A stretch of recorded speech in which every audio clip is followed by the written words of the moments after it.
A graça e a paz do Senhor a todos. O Bíblia, Livros e Café hoje apresenta a penúltima meditação de São Tomás de Aquino para o tempo do Advento. 23 de dezembro, as 4 utilidades da encarnação. Em nome do Pai, do Filho e do Espírito Santo. Amém. Então, pessoal, já estamos bastante atrasados, já estamos em janeiro. E por alguns percalços a gente teve que parar um pouquinho a sequência dos vídeos. A gente poderia voltar da data de hoje, mas como existem algumas datas importantes anteriores, eu gostaria de falar um pouquinho sobre elas, né, que são bastante interessantes. E a primeira é a de 23 de dezembro, as 4 utilidades da encarnação. A primeira, a exaltação da natureza humana. A segunda, a adoção dos filhos.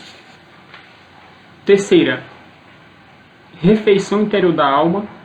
Quarta, o aumento da bem-aventurança. Então, a primeira utilidade da encarnação, a exaltação da natureza humana, é um tapa na cara dos gnósticos, dos cátaros, e até de Satanás e seus demônios. Como já vimos em vídeos passados, só os anjos poderiam dizer: nós somos semelhantes à divindade, porque assim como Deus é puro espírito, nós também somos puro espírito. E Satanás e seus demônios, como sendo anjos, também se assemelhavam à divindade nesses aspectos.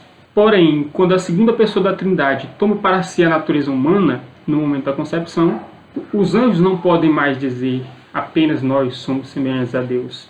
Porque os seres mais semelhantes a Deus agora são os seres humanos. Porque assim como nosso Senhor Jesus Cristo possuem corpo, alma, espírito. Então, nós podemos nos exaltar, nós somos semelhantes à divindade, né? Até mais que os anjos. E o Chesterton, no livro Ortodoxia, capítulo 6, os paradoxos do cristianismo, fala uma coisa bastante interessante. Com esses paradoxos do cristianismo, por um lado, nós podemos nos rebaixar quando reconhecemos nossa característica de pecador, né, na nossa natureza decaída. Então, nós podemos nos rebaixar, reconhecer a nossa humildade e a nossa pequenez. Porém, quando lembramos que Deus tomou para si a natureza humana no momento da encarnação, podemos nos exaltar também de ser participantes dessa natureza. Esse é um dos maravilhosos paradoxos do cristianismo. Podemos nos rebaixar por um lado, mas por outro aspecto podemos nos exaltar, porque somos mais semelhantes a Deus do que os próprios anjos.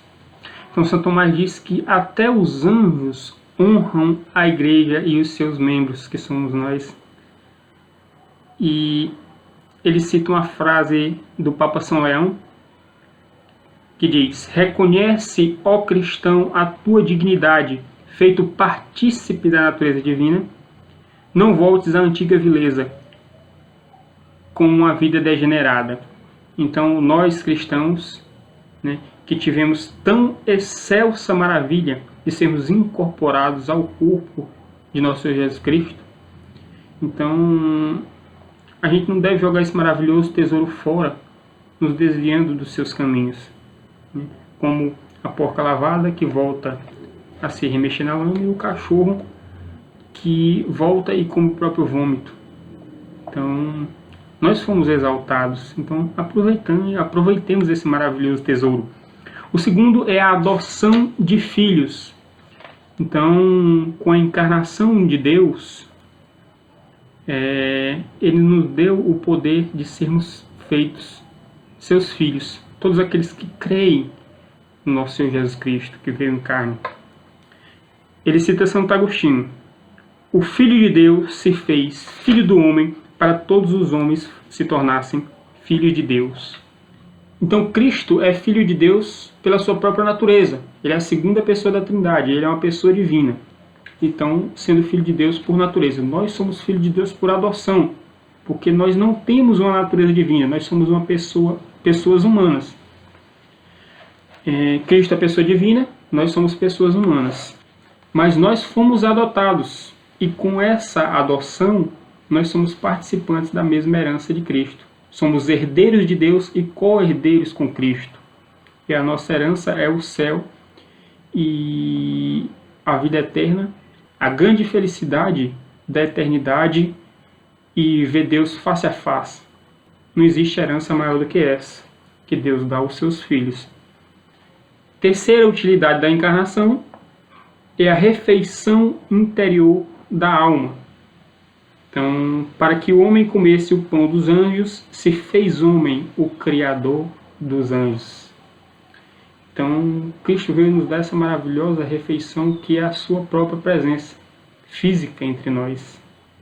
E Santo Tomás cita uma frase de glosa maravilhosa, que para mim é uma das frases mais bonitas do livro, que ele diz o seguinte: posto num presépio para saciar-nos com o trigo da sua carne. Então essa frase é de uma verdadeira maravilha, porque quando Jesus foi nascer, Maria e José não encontraram uma casa, uma pousada para que ela pudesse dar à luz, e foram para um estábulo, e ali o Senhor Jesus nasce e é colocado numa manjedoura, onde eram alimentados os animais, e comiam principalmente o trigo, ali naquela cocheira, naquela manjedoura. Então Jesus Cristo é justamente esse trigo que alimentou todos os homens com a sua própria carne. Então, no próprio nascimento de nosso Senhor Jesus Cristo, há um prenúncio do sacramento da Eucaristia, em que ele nos dá a sua própria carne e sangue como alimento sobre as espécies de trigo, né? De hóstia. Então, isso é uma verdadeira maravilha. A quarta utilidade da encarnação é o aumento da bem-aventurança, né? Felicidade, do gozo divino. E ele cita Santo Agostinho aqui mais uma vez: Deus se fez homem para fazer o homem bem-aventurado, para que o homem se entregasse totalmente a ele, para que o homem lhe desse todo o amor. E ao ver-lhe na carne com os sentidos corporais, os sentidos da alma lhe vissem pela contemplação da divindade. Então já dizia Aristóteles, né, que nada está no intelecto sem antes passar pelos sentidos. Então Deus, para se fazer melhor conhecido e nos fazer mais bem-aventurados, nos proporcionou conhecê-lo através dos sentidos, para que pelos sentidos da alma pudéssemos contemplar a sua divindade. Como diz o versículo, Cristo é a imagem do Deus invisível. Então, através dele, podemos contemplar a plenitude da divindade. Então é isso aí, pessoal. Forte abraço a todos, Deus abençoe e até o próximo vídeo. Em nome do Pai, do Filho, do Espírito Santo. Amém.